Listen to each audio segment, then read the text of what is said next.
And this happens to them in game one, where they won on the road. They won 9 straight on the road in the postseason, and 2 of them back in the finals last year. What does this say about this Golden State team? Well, offense, they're the best offensive team in the league. There's no question. These are the 2 best offensive teams in the playoffs so far, both Cleveland and Golden State. But tonight was, again, it was the things that led to it. When you allow Golden State to get extra shots, offensive rebounds, and turnovers, and they did that the entire game, it's going to be a disaster. Cleveland's a much better defensive team than they showed tonight. But you know what surprised me? I'm back looking at the 7 box scores from last year.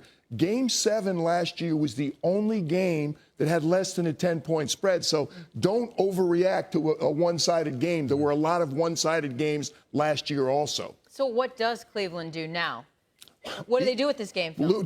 Well, you don't throw the tape away because you got a couple days to get ready. But he shows them every time they turned it over what happened. He also shows them, which to me is a bigger concern, the offensive rebounds. You can't allow Golden State to get the offensive rebounds that they got tonight, and you certainly can't allow the uncontested shots. Now, a lot of those uncontested shots were the result of fast break points, second chance points, and points off turnovers. Those are all 3 areas where Golden State is always good, but it can't be as one-sided as it was tonight.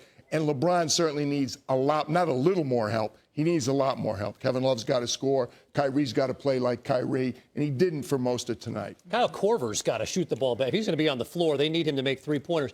You know, for Golden State, we know the offense is going to be there. I thought from the very first play of the game, Klay Thompson was physical defensively.